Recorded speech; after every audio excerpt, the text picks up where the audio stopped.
The Portfolio Composer, episode 178. You're listening to the Portfolio Composer podcast with your host and coach Garrett Hope, where he teaches you what it takes to master the business end of writing music through mindset, marketing, and business skills.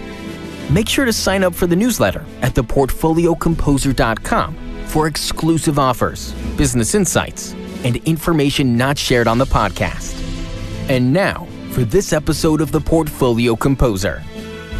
There's nothing that says that I can't go to a nearby institution and enroll as an auditor in a course as a non-degree seeking student as a means of furthering my skill development, or to go to someone who has the skills already privately and say, I want some tutoring, and I'm willing to pay for that, and what can we work out? But it's also true that there are few mentors who would seriously suggest to a student, maybe you don't need formal schooling at all. Maybe you should be spending more time reading and listening and analyzing and, above all, composing, because that's how you really get better at doing this. Hello, composers. This is Garrett Hope, your host, your coach, your teacher, and welcome to the Portfolio Composer. This is a special episode because the email questions that I get asked most frequently often have to do with issues of graduate school. Those of you who reach out to me want to know, should I get the doctorate? Should I go and get my master's? Is it worth it? Is the time spent away going to benefit my career? And it's a very nuanced thing, and it has to be answered in each individual case. But I decided to put together a panel of composers to help us try to figure this out, to shed some light on the issues that are present in the question and all the things that you need to keep in mind as you weigh this for your own career and your own life, and potentially the benefit of writing music for the long term. So the panelists include Stefanie Lubkowski, David Smooke, Emily Doolittle, Dan Gawthrop, and Timothy Andrew Edwards. They will all introduce themselves and then we'll be off. I hope you enjoy this interview. If you have any more questions, reach out and let me know. You can use the contact page at theportfoliocomposer.com, or you can find me on social media. I want to know what you think. Is graduate school something that's in your future? If so, why? Why not? What are your worries? What are your fears? And let me know. Enjoy. Okay, so why don't we start by just kind of going around the virtual circle here, and you can introduce yourself and say a little bit of your story. You don't have to make a positioning statement yet. We'll get into that, but who you are and what your work is in the composition field. And Stefanie, why don't we start with you? Sure. I'm Stefanie Lubkowski. I'm a composer working in Boston. I write both acoustic music for the concert stage and electronic music and electroacoustic music. David? Hi, yes. I'm David Smooke. I'm based in Baltimore, Maryland. I write a lot of music for theater, using the idea of theater as broadly as possible, and do a lot of advising of people who are thinking about graduate school and just pondering these questions. Thank you. Emily? Hi, I'm Emily Doolittle, and I'm a composer originally from Nova Scotia, Canada. I've moved around a lot. I was recently living in Seattle for 7 years, and just 3 years ago moved to Glasgow, where hopefully I'm settled permanently. I write a lot of acoustic music, just a very little bit of electronic music, and I also do a lot of research on the relationship between animal songs and human music. And I've done quite a bit of teaching, quite a bit of undergraduate teaching, and now I'm just starting to supervise some graduate students here in Scotland. Daniel? I'm based in Twin Falls, Idaho, where we've been for about 2.5 years. Prior to this, we were back east and for quite a few years. I'm primarily focused on vocal music, choral, and vocal solo sorts of things, and I am looking forward to slowing down a bit after 20 years of doing it full-time as a commissioned composer. And Tim? Hi, I'm Timothy Andrew Edwards. I'm a film, television, and media composer. I'm also the chair of the composer committee for the Production Music Association and the creative director for Move Music LLC, which is a high-end production music catalog. Excellent. Thank you so much for joining me on The Portfolio Composer. As I told you all when we set this up, one of the questions that I field a lot through email and conversation with listeners of the show and other composers is, do I need to go to grad school? Should I get the doctorate? And so broadly, that's where I want to shape the conversation. So I'm just going to throw this out on the floor and we'll see what happens. And you guys can take turns giving your opinion. But in general, do you think graduate school is necessary? This is Emily speaking here. It's hard to say, there's one thing that's absolutely necessary for all composers. There's so many different people and so many different paths. But I would say, as somebody who did a master's degree, then another degree in Amsterdam, then a doctorate, spent quite a long time in graduate school, that it can be an absolutely wonderful experience. And if you can get funding and if you can find a situation with a teacher that's a good person for you to study with and where you have the freedom to develop as you want to as a composer, it's really hard to imagine something that would be a better setup than that. So I do tend to think it can be a really helpful thing for people to do, even if they're not planning to become a professor or do anything that they need a doctorate for. But it can just be such a great way to really carve out time to focus on your own development as a composer without having to focus on earning money or sell yourself, figure out how to promote your music. You can just figure out what you want to be doing. You make great contacts. You have great resources around, both in terms of people to learn from and performers and libraries and things like that. So I tend to be very much in favor if you can find a good situation. Yeah, picking up on, hi, this is David. I want to pick up on what Emily's saying a little bit, because Emily's talking about finding a good situation and what that means. And I just want to emphasize that one of the things that she mentioned was someone else funding you so that you have the time to compose to compose for yourself. And thinking about the degree really as a grant and giving you space to do what you want to do. Where I get a little concerned is that a lot of students aren't in that sort of position, and we have a lot of places and a lot of students who are paying their own way to go to graduate school and who are putting a huge amount of resources into monetary resources mainly, and time as well, into their graduate schooling, and aren't really sure what they want to get out of it. So another thing Emily said that I want to emphasize and totally agree with is it really depends on the person and what that person's goal is. And so thinking about the goal and what sort of graduate school situation they're going to be in seems to me to be absolutely essential. Okay. Yeah, this is Stephanie. I would agree with that. When I got a doctorate, I went in with my primary goal being a better composer, having that time to explore and develop, and only having as secondary goals, the possibility of a teaching career or some other career, and I did have to pay a lot of my own way. So I think going in knowing that I had more of a creative rather than a career goal helped me deal with the outcome, which definitely did not pan out into much of a career, or launch me into a different career. I was lucky in that I had some resources to draw on, and I already had a career in arts administration that I could fall back on. So I wasn't really depending on the degree to generate a career. Mm-hmm. I think it's really hard if you are looking for the degree to generate a career, because there's not a really clear path or a guaranteed path anymore. And I'm not entirely sure that there are that many doctorate programs out there that really address the career building aspect of it, whether you're going into teaching or not. Mm. Yeah, this is Tim. I agree. I think it's important to distinguish whether it's for creative reasons or career reasons.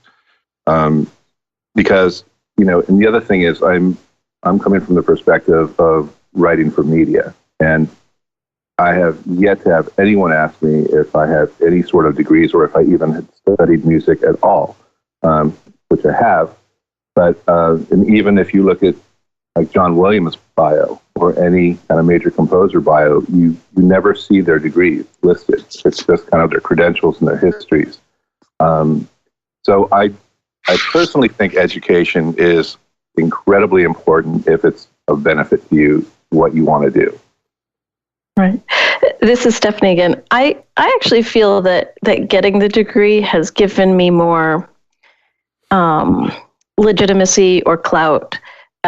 When I approach groups or other performers or even institutions, grant-making institutions, that kind of thing, to be able to say I have these degrees.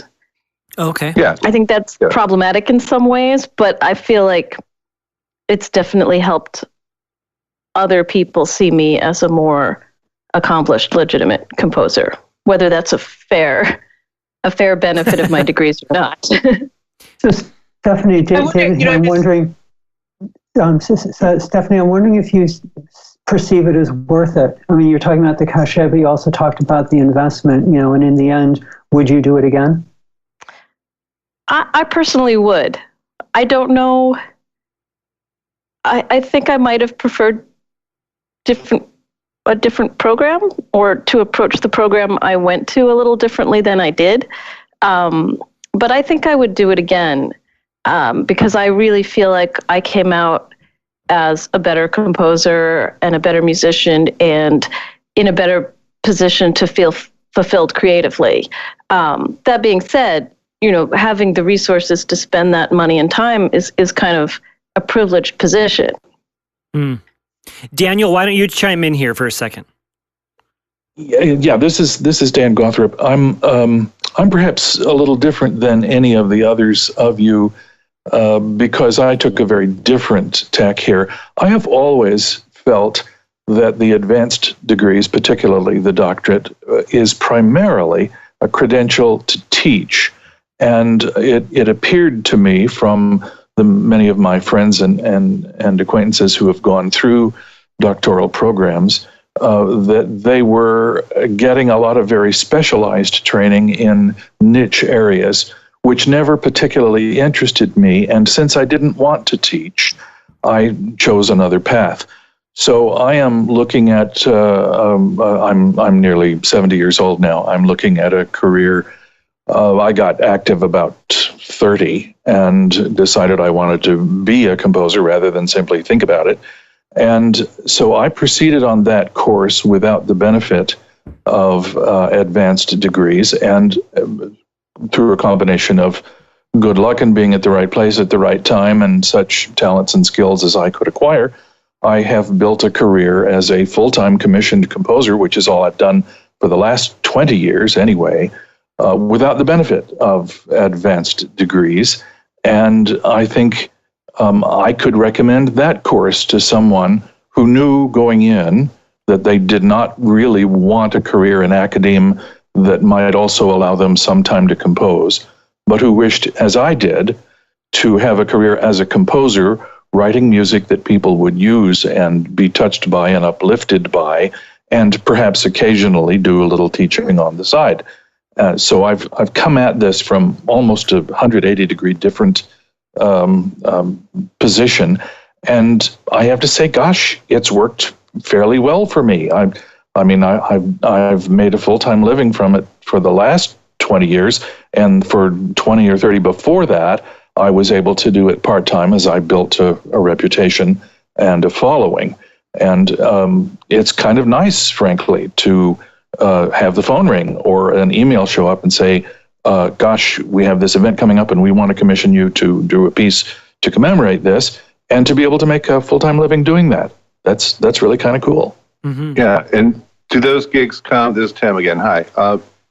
Do those gigs come to you from your reputation, from connections, or from, in other words, I'm asking, do you think that anything had to do with people being aware of any education that you've had? No, in fact, I forget which of you it was that said that never been asked about credentials. That's certainly my situation. That was me. Yeah. Yeah. No one has ever asked me about any academic credentials of any kind. They know me because they know my work, right. And that has been the successful factor. One question I have, and I haven't really thought through this, it never occurred to me till now, but Stefanie was mentioning that she felt that having the degree gave her more legitimacy as a composer, and I certainly felt that too after I got my doctorate. And of course, I also developed as a composer while I was getting my various degrees, so who knows how much is that I actually had a degree versus how much is that I really developed during that time.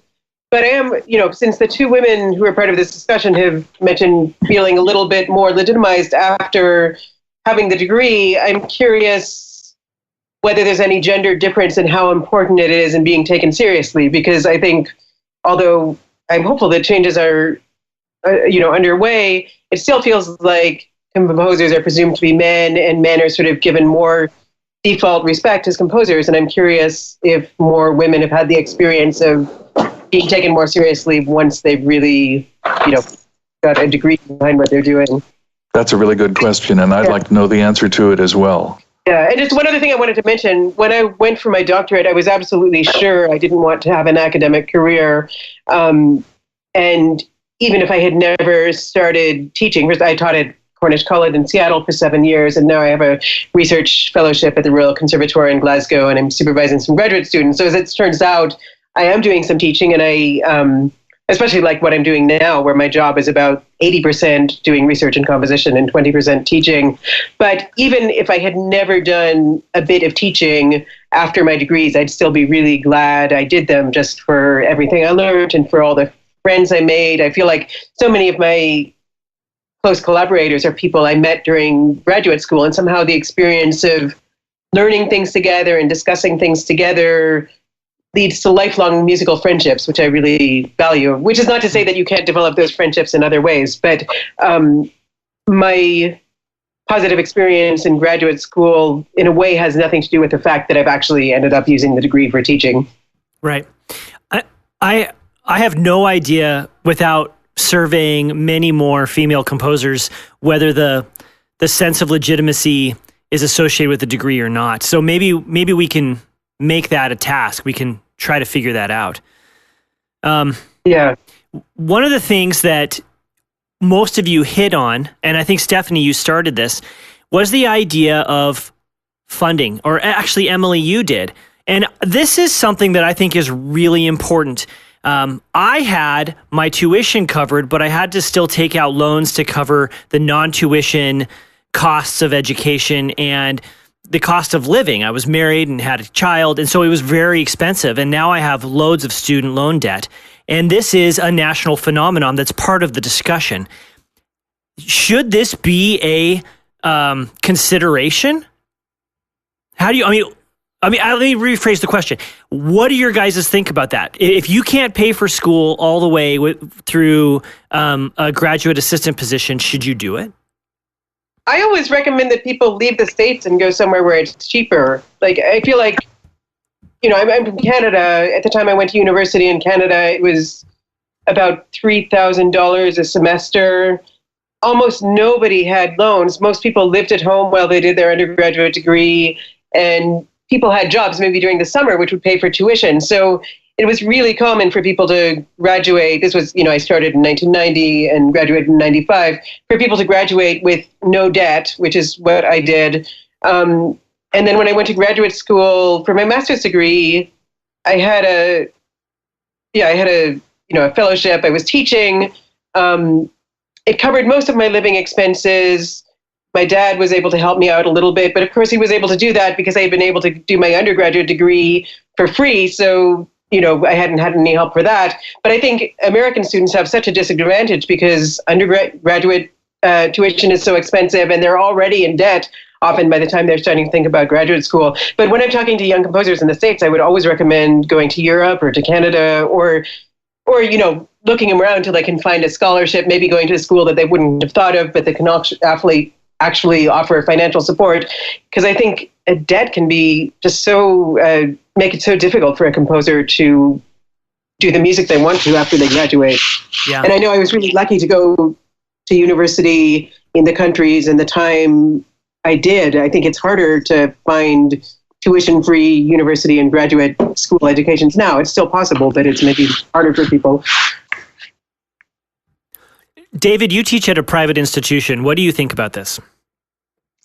I find myself in agreement with Emily, and I think my experience was somewhat similar in a lot of ways too. I think we're of the same generation. I did pay for my master's degree, and I took time off between undergraduate and master's, and saved up and paid for my master's degree, and used that to get a fellowship for a doctorate degree. I think these days that's a much more difficult path. Schools become, that was 25 years ago, schools become much, much more expensive. And also there are fewer and fewer spots at the top places. So just getting good in one, at one master's program won't get you in. I think people these days need more actual experience composing rather than necessarily being in school. One of the things I'm always asking my students to consider is, if you're planning to spend $40,000 a year of tuition and you want to do that in order to have access to, say, a Pulitzer Prize winning composer, why not take half that, a tenth of that, and just go up to that composer and say, hey, I'll give you $10,000 to take 15 lessons with you over the course of a year. And I've always wondered what would happen if someone did that. No one has yet to take me up on that. But I can't imagine the composer would say no necessarily. Mm-hmm. That's a good point, and perhaps that's a little closer to what I've always tried to do in finishing out the areas in my skill set where I felt deficient. There's nothing that says that I can't go to a nearby institution and enroll as an auditor in a course as a non-degree seeking student as a means of furthering my skill development, or to go to someone who has the skills already privately and say, I want some tutoring and I'm willing to pay for that, and what can we work out? I think, though I tend to be a bit of an autodidact, and have acquired the bulk of my skills from listening and score study and that sort of thing. Not everyone is comfortable with that, and that's one of the reasons we have institutions of higher education to begin with. But it's also true that there are few mentors who would seriously suggest to a student, maybe you don't need formal schooling at all. Maybe you should be spending more time reading and listening and analyzing, and above all, composing, because that's how you really get better at doing this. Mm. One thing that, when you were saying you could just study privately with a mentor, I mean, that can be great to go take lessons with somebody, but of course that doesn't give the context with other students that being in graduate school does. But if you end up auditing courses or finding other ways to get involved with the musical life at an institution or in some other musical community, I think there probably could be ways into having that kind of close working musical relationship with other people who are also learning that didn't necessarily involve paying $40,000 a year in tuition, which I think nobody should ever have to pay. And it's one of the reasons I'm glad to be out of the States now. It felt really immoral, actually, knowing that students were paying that amount. That's a very good point, and I have to say that I have greatly valued the associations that I have developed through membership in American Choral Directors Association, the American Guild of Organists, and their conferences and conventions and online facilities and on and on. I think you do have to be overtly proactive on a social level if you're going to make up for what you wouldn't get socially at a formal institution. That's a good point. Yeah, I want to get into the benefits of school, one of them being networking, in a moment. But Stefanie, I'm interested in hearing your thoughts about this, about school and money and debt. It's a really tricky thing. I have a considerable amount of debt that I picked up from my master's and my doctoral degree. I only got about 3/4 tuition support in my doctoral degree, and just nominal for my master's degree.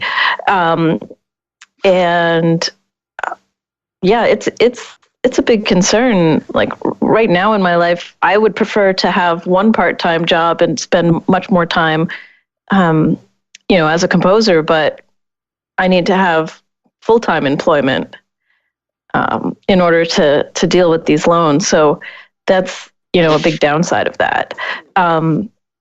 Even when I did my master's, I think tuition where I went, and at that time was about $26,000 a year, which is a lot.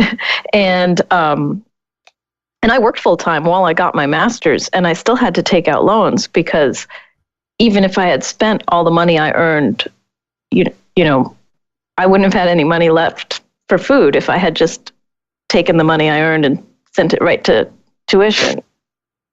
Right. So it's a really big problem. I think, this is Tim again. I think one of the important things for the listeners, who may, especially the newer listeners that are kind of looking into this kind of thing, is to distinguish what you may or may not need a degree for. So for example, I think obviously if you want to go into academia, or you want to teach, or you want to become an author or write for ensembles, etc. I'm assuming that a degree is a graduate degree is preferable, and you have to understand as well that I'm very pro-education, as long as you are actually getting something out of it and not just running through a program. I do know that probably the majority of composers that work in media will tell you that no one has probably ever asked for their degree. It's not. It's not any kind of a guarantee to admission into submitting your works or anything like that. People don't really care. They just want to make sure that the music works for their projects, for their films, etc. And scoring for film and media in general is quite different than concert scoring, etc. So I think it's important to distinguish what. I personally would like to know what, everyone thinks about, as far as career goes. The creative side, absolutely. I think education is, if you can do it, it's incredibly important if it's the right situation. As far as career paths go, I think it's probably a good idea to distinguish what we're looking at. Are we looking at, like I said, teaching, or are we looking at working in media? Are we, what are we looking to get from having a degree, other than personal investment? As far as how it affects our, external clients, so to speak. Right. The other thing I just want to mention, we've all been talking about if you have a good situation, but sometimes I meet people who are doing graduate degrees with, say, a teacher who's really harmful, and they're paying $25,000 a year, and they feel like they need to do that to get the degree.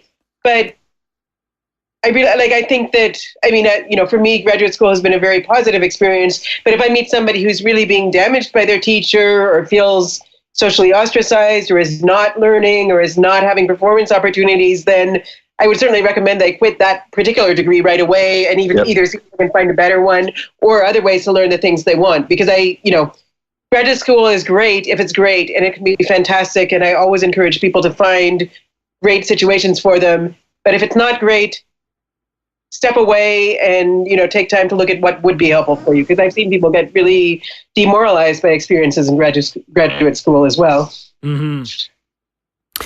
Yeah, me too. And in fact, one of the very first interviews of this podcast was with a young man who does professional orchestration in Hollywood. And he's a composer himself.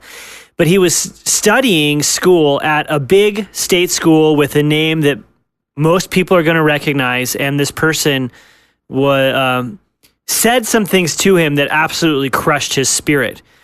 And I think that kind of abuse happens a lot too. Yeah. I used to run the music archives at UCLA.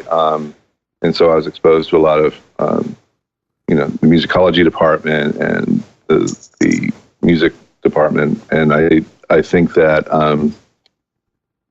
it's one of those things where there's a culture there that's also established. So sometimes if someone is in a situation where it is a damaging situation, they may not feel really empowered to change that.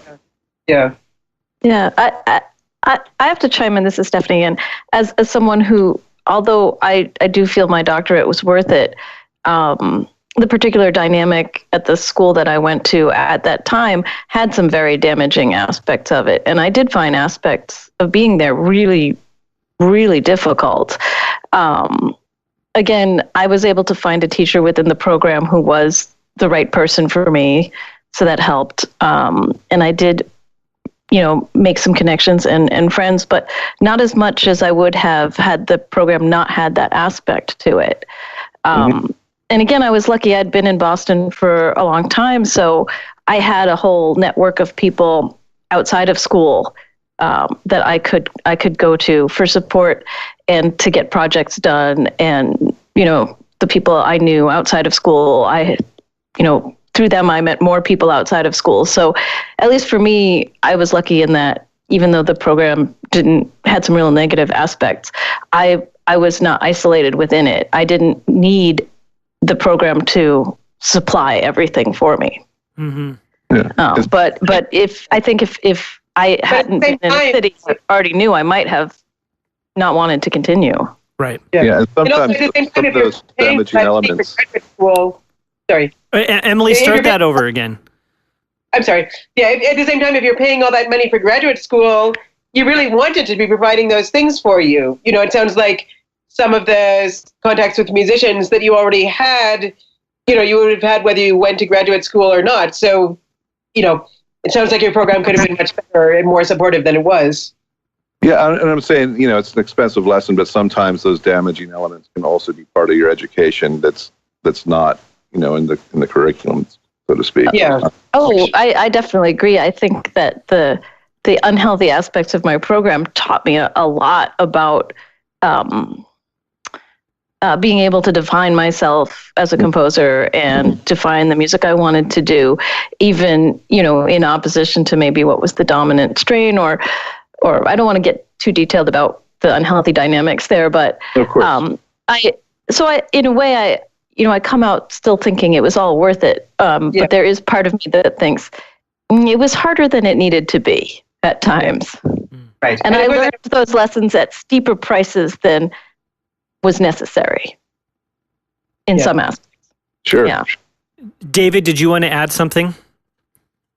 No, I'm just really interested in hearing what Stefanie's saying, and I see this a lot where students, maybe people are not necessarily in the right place, but it's not bad enough for them to want to switch, or they're 2 years into a doctoral program. And sometimes I've seen students who have switched in the new place ends up being worse for various reasons. I also like that Stefanie was talking about pushing against things as an artist. And I think sometimes that chafing can be healthy for us in the long term, even if it does hurt in the short term. But I'm just glad that she got through it and is doing such great work. Yeah. Oh, thank you. Right. I want to spend some... Emily, go ahead. I was just going to say, I don't mean to say, of course, that any program will be absolutely perfect all the time. But if somebody starts a program excited about what they're doing and 6 months into it, they're really depressed and are thinking of giving up as a composer and, are just miserable and their teacher's tearing them apart, then that would be a time to consider leaving, versus when there's some ups and some downs, but overall you feel like you're growing and learning from it. Yeah, for me, it didn't really get bad until the second year, so I was already very invested, and I did have some pockets of the right kinds of things for me. So it was more of a struggle of just figuring out, if the balance was okay, and learning how to deal with the negative aspects, which I think in a way ended up being a good lesson for going on in life as a composer. Yeah, and in order to kind of draw this, because obviously Stefanie did what was right for her, based on where she is now. But if we're offering advice to students, when I was working toward my doctorate, and I like to switch teachers because I like to get as much different sorts of advice as possible. And with one of my teachers, I came home from a lesson and my wife looked at me, she says, normally when you come home from a lesson, you're really excited to compose. But with this teacher, you seem to just kind of be blah. And when she put it in those terms, I realized that to me is always the thing that's the base, that's the center, is when you leave your lesson, if you're a student, you should be really excited to get back to your work and to compose. And if you're not in that sort of a situation, then try to get yourself into it. That's good advice. Yeah, I think that's good advice. It is. I want to spend some time. Let me just change topics here, steer this a little bit. I want to talk about the benefits of school, though, because there are some really good things. And for me, and as I observe composers who have gone out in the world, one of the greatest benefits is that you are in an environment that allows you to make some really valuable connections. So networking becomes a part of it. And many of us build our careers getting to know the performers we went to school with. So Daniel, I'm going to let you start this answer because you did not do that. How and what advice would you give to the young composer about building your network in a way because you didn't have the advantage of going to school with these people? Well, you really have to do the same sorts of things that you would do within the institution, only on a broader basis and in the larger community. In my own case, I did a couple of other things professionally to pay the bills while my wife and I were raising our 5 children, and I was trying to build the reputation which would allow me to continue. And those included things like I worked in retail for a while selling pianos and organs, and so obviously I was meeting with musicians there on a regular basis. But the big one for me that closed much of that gap was I spent 12 years as the evening announcer for WETA-FM in Washington, D.C., the flagship station of National Public Radio, and I hosted a classical music program. And critically important, I was the public service director for the station, which meant that all those PSAs, public service announcements that came in about concerts that people wanted free publicity for, crossed my desk. And I got to put them in the book and decide which would be used and which wouldn't. That meant that all of those conductors and publicity people for those performing organizations knew exactly who I was and that I was key to their getting some valuable free publicity. So, do you suppose if I sent a score around, it would be ignored? It certainly was not. So it's a matter of finding other ways to make the connections that you would have made with peers, and I stumbled into a very, very good one. And during my tenure in Washington, D.C., I had lots of pieces premiered by institutions which were aware of me because of my work in a related but not compositional field. And if you're clever and resourceful, I think there are lots of opportunities like that you can find to help make up for what you miss out on by not being in an institutional program. Sure. But it sounds like you had to put the effort in to build that, where school kind of has that as an integral part. That's true. On the other hand, it was well worth making that effort, and in part because the colleagues that I was forming associations with were not all my immediate peers. Many of them were older and more established, and they still gave me, full marks. Obviously, my work had to speak for itself when I brought that to their attention, but getting their attention was a very natural thing, as it would be among a group of peers in a school of music. They all see you in class, other classes, they see you doing the same social things, and so you don't need to be introduced to them. And so I had the advantage of being able to work sort of on an equal basis with people whose connections and resources were far in advance of anyone I could have known in a school. I think location and geography has something to do with that as well. I studied in Boston, and I'm in Los Angeles, and so I rarely utilize or come across. I mean, I always meet people from Berkeley, where I went to school. But in Los Angeles, there's just so many. After being here for a while, there's just so many different resources as far as players and performers and studios and engineers and just anyone in that kind of network that really I didn't come across in school. And I also find that a lot of people that I did go to school with ended up doing something else career-wise. So it's not the same kind of for me, it wasn't the same kind of network. It's almost an afterthought when I'm talking to a player or someone and they happen to mention that they were in Boston or something like that, and I say, "Oh, were you a Berkeley person?" And they say, "Oh, yeah, I was," and it's usually from a different time period or something. But that's kind of the only kind of fun little connection really that's there. So I think a lot of it depends on your geography as well. If you're in a place where there's a lot of that available, then school doesn't seem to be as much to have so much weight as far as your network goes. But if you're in a more kind of a non-music hub, I would imagine that would be incredibly supportive to have those connections and those same experiences. So, and also if you're in school with someone, they also have shared experiences, right? On the other hand,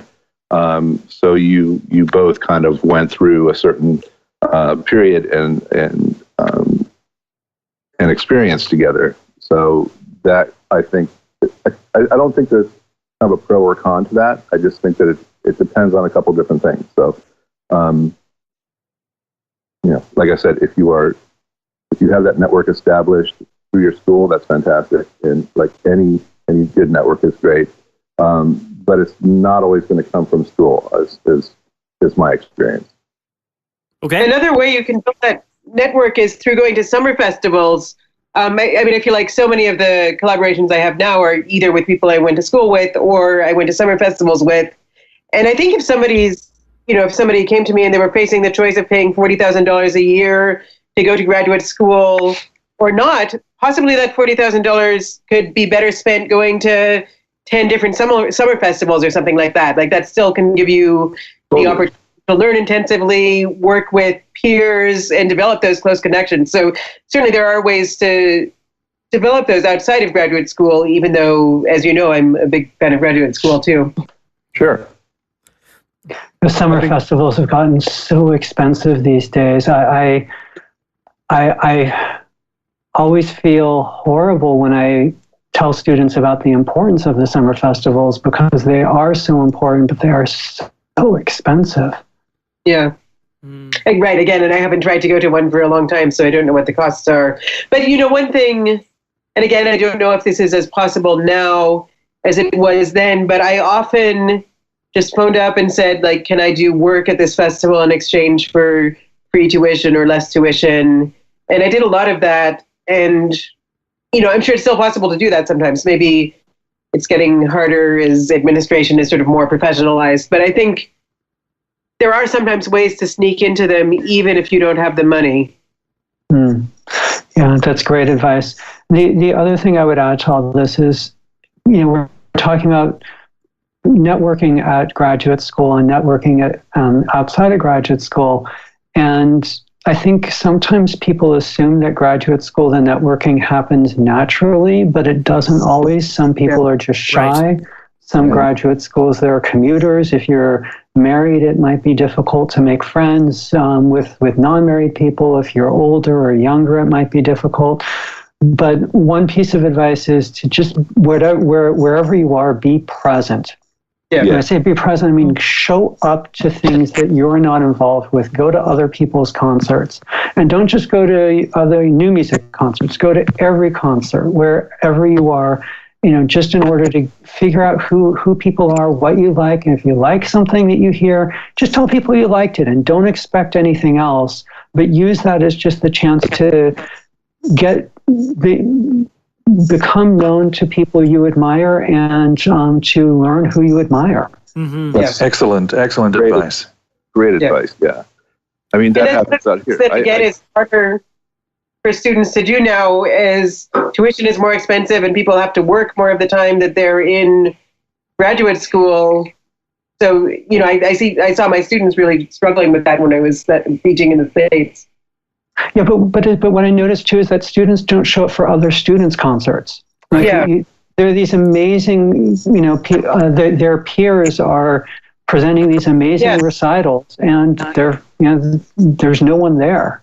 Right. No, for sure that's a problem. But sometimes when I was frustrated with that, then I would talk to the student and find out that they're working 35 hours a week at another job. So, yeah, that's hard. Mm-hmm. Very hard. It is. But being present is amazing advice. And I also will say, even if you're like in my industry that I work in, the same can be said, and not so much for concerts, but, you know, just industry events and panels and things like that. You know, you start to go to them, you become a member of a panel, or even if you're attending, you tend, you know, after a period of time, you start to see the same faces showing up, and you start to see who, you know, are key players and people that can help you and that you can help along the way as well. And so that's also a way that networks get established, you know, that exist outside of academia. I like what you said right there, Tim, that building the network is about how you can help other people. And that, I think that should be your primary focus is you know, attending concerts and being a person in that audience, or showing up and just allowing you, offering your skills to other people without necessarily expecting anything in return. Yeah, I would second that. I have a sort of a background in arts administration, and particularly marketing and PR. And one of the things I would do is I would just offer to help people with their PR, you know, like I'll write that press release for you, or, you know, I'll help you with the Facebook thing and things like that. And even if I wasn't getting a work performed, just kind of, if I liked the group, help them out, carry equipment even, just show that you care about what they're doing. Because if you don't care about what they're doing, why should they care about what you're going to do?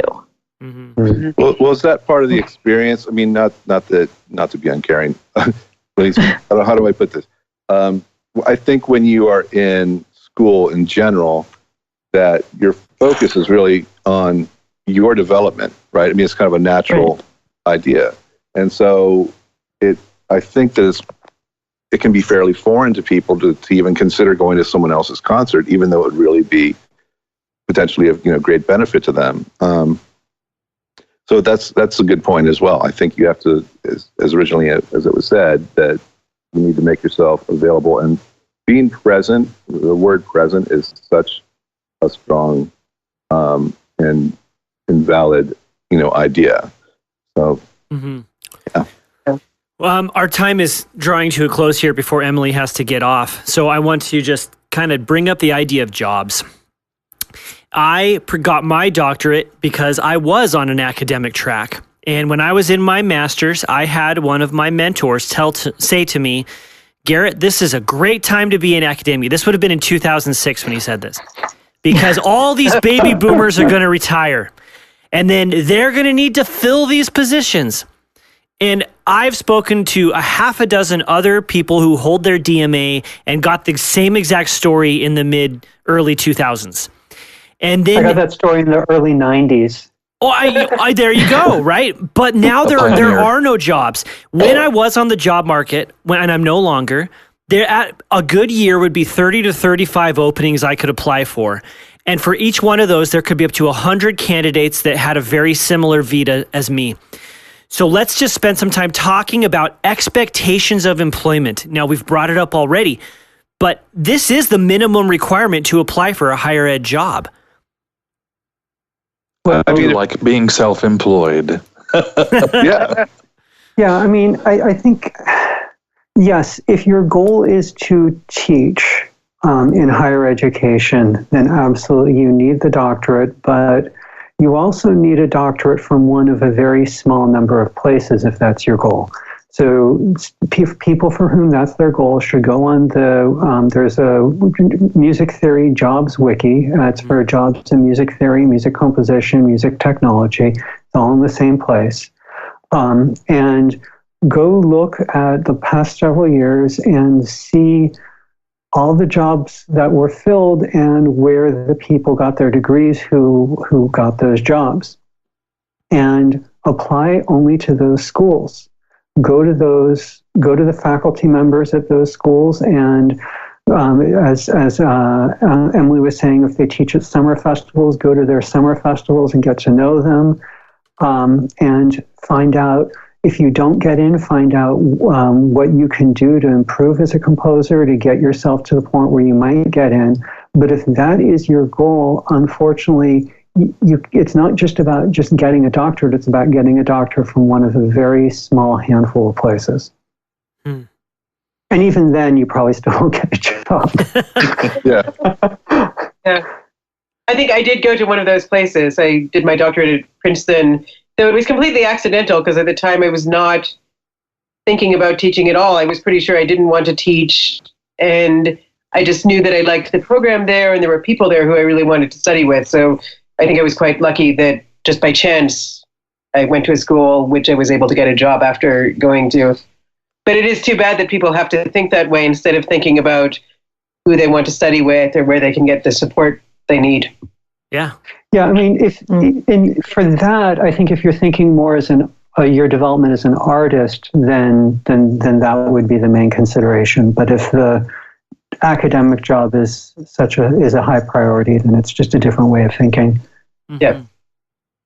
Yeah, I would absolutely say that if you are looking to make a career in the academic world, then obviously you need to have that. And so the question really becomes, am I going there to learn some things that will build upon what I already know, on a creative level? And, for me, is it necessary to go, even if you're just going on a creative level to study and to spend that kind of money? It may be, it depends, like I said, it depends on the program and who you're with. But, the only way I would really see, so the question really is, right, that you asked, Garrett, is career paths and jobs and things like that. So, if the job requirement it's pretty simple. If the job requirement requires, a graduate degree, then you have to pursue that if that's a career path you want. Otherwise, I don't think that even an undergraduate degree is necessary to become a composer, whether it's in film or media, or it's in other circles it may be more difficult to present things. But there's so many. I mean, I was in a book called Guerrilla Film Scoring, where almost all of the composers said that education is important, but degrees and music school are not conditions to entry into that world, and I agree. But on the other hand, I do think that the more tools you have in your arsenal, then obviously the more you have to draw from. So I do think that education is wildly important. As far as actually being a condition for work, in most cases it is not. And the other consideration is if you have so much student loan debt that you end up just working it off for years and years, and you have a full-time job or several jobs or what have you, that takes away from your ability to compose as fully as as you could have if you had maybe not spent that kind of money. So it's really a balanced situation, obviously, where you have to really look at, like, what am I going to get from this? Because I have so many people, for example, like people I knew in high school that'll contact me and say, there are people that have kids that are just starting to go into college and things like that, and they're saying, what do you recommend? He plays, gigs around town and this kind of thing, and it's really the path that they want to choose. If it's going to be conditional to work, then yeah, you need to go. If it's not, then you may still want to go because you'll get something out of it, but it's not a guarantee, as we're all talking about here. There's no guarantees in it. Music, period, is a very challenging career to be able to sustain one's family or lifestyle, or to be able to work in it all at times. So, right. Yeah. I would say that I would really recommend that people maybe take a couple of years off in between undergrad and grad school, or between master's and doctorate, just to figure out what they want to do and what kind of work they want to do. And also just to maybe build up some other skills as, like, at the very least, a backup, because it is hard to get an academic job, and, it's really good to have some other options for yourself in life. And I know that the years that I spent in between my years in school were really useful in terms of developing all sorts of skills and networking and meeting people. And also I was lucky to work in classical music in various roles. So I learned a lot about, like, what it takes to produce a concert, and what it takes to rent a hall, or to prepare something like that. And that was really useful as I went on. Sure. Well, let's just, I know that we could probably talk about more nuances of this issue for a while, but I know Emily needs to go. So let's just give some final thoughts. If there's anything else you'd like to say that someone who is considering graduate school, what are your big things that they need to keep on the front of their minds while they weigh these options? And Emily, why don't we start with you, and then you can just sign off when you need to. So I'm going to thank you right now for your time. Well, thanks so much. This has been a great discussion with all of you. I would say it's really important to communicate with and hopefully meet in person the people who might be your teachers beforehand, to get a good feeling for whether you'd work well with them. One thing that came up, I don't remember who was talking, but just the idea of studying with different teachers. And, I think it can be great to study with one teacher for a long time, and it can also be great to switch around a lot. But I do think often a sign of a healthy program is that it's okay to switch teachers, and all the faculty are supportive of each other and appreciate that people can learn different things from other people. And I think sometimes a sign of an unhealthy graduate school environment is if the faculty are really jealous of each other, and it's not acceptable to consider studying with different teachers. I think it's also really important to talk to students at the institution and get a feeling for whether they're happy and whether you would be happy being part of that community. And finally, I think with graduate school, as with everything else in music, it's really important to be stubborn and persistent while also open to the sorts of directions you're being pushed in. So, if there's a program that you really, really want to get into and you don't get into it the first time you apply, by all means, find out if there's something you can do to improve that might make it more possible for you to get into that program the next year. At the same time, if you repeatedly face a closed door in one place, whereas somebody else is saying, we would love for you to apply to this program, then look for where the open doors are, while also not letting, frustrations make you decide to give up. So I guess that would be my advice for great people considering. Yeah. Thanks so much. The one thing the thing I would add to this is to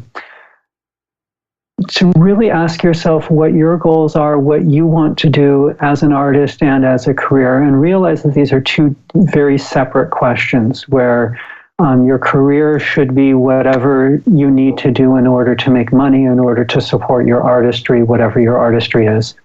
And whomever is thinking through these questions, just realize that your goals are going to be different from everyone else's goals on the planet. And you will have unique goals, unique challenges. And so think through what works for you. Just because it worked for someone else doesn't mean it'll work for you. And conversely, just because something did not work for someone else doesn't mean it won't work for you. So really think through what you want to do, what you want to be, and follow your own path. Mm-hmm. Ditto. Yeah, that's really strong. And I would just add to that as you go through things that the more you interact and the more you engage professionally, the more opportunities come to you, and not always in the path that you think they're going to go. I ended up doing some music supervision just because I realized I needed to learn more about licensing, et cetera, and that led to things that enhanced my composing career, but also other connections, and to the point where now I'm the creative director for a music catalog. So, things come across your path when you're younger that you don't necessarily think have anything directly to do with you, but that open certain doors, and just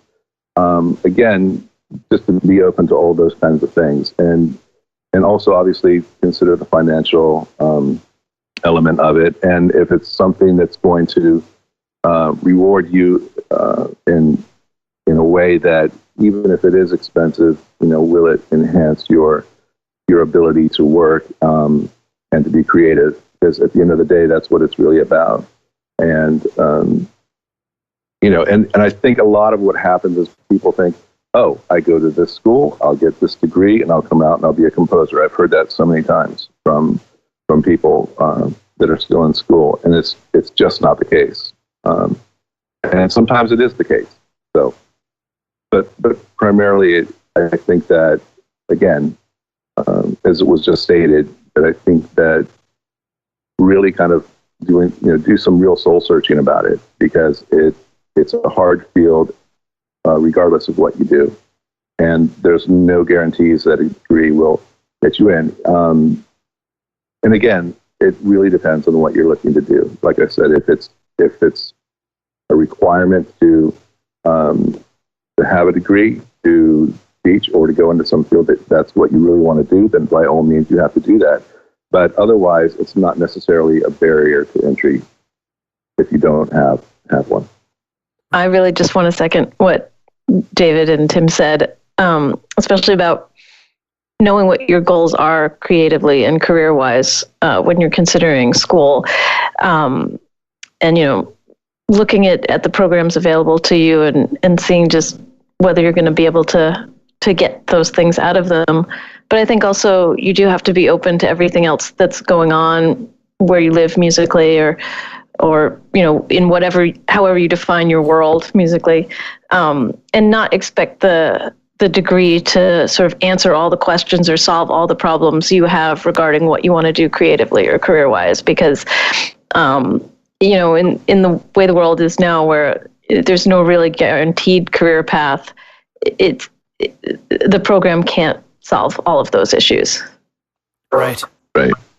And so just to add, I think sometimes, you see people that go into teaching who have a ton of real world experience, especially like in the jazz world, like at UCLA, Kenny Burrell runs the program there. And, a lot of the visiting professors and just some of them just are really well-established musicians from that realm. So I say, if you can do it all, do it all. If you can perform, if you can compose, and you can go to school and you can do all of that, all of it is important, because sometimes it's not just the degree, but kind of your cachet as to what you've done that lends itself to getting you the gig. Good advice. Daniel. Well, I think there are 1,000 ways of getting from point A to point B, and it's important not always to rely on conventional wisdom, as I'm probably the oldest among us here, and I've had an opportunity to see conventional wisdom come and go, and then come and go again, and things change rapidly. Right now, in this early part of the 21st century, we're probably being exposed to more change than may have ever been the case in developing a career of this kind. And so I would just encourage students to be open to a myriad of possibilities, and which may include graduate degrees and may not, or it may include them at a different time than you thought. Maybe later in your career than you thought it's finally time to go back and get that advanced degree, or maybe never. But I think it's important to remain closely in touch with that ultimate goal that you're headed toward, and open to the possibility that getting from here to there may involve a path that never crossed your mind before, something perhaps that wasn't even an option before, but because of changes in our situation and our society is now an open door, and don't walk right past it. Well, this has been so great. Thank you so much for your time. I really hope that this will be a valuable resource for composers considering grad school and to evaluate really what the options are as they move forward. So thank you so much. I really appreciate it. Thanks for the opportunity. Bye-bye. Thank you. Bye-bye.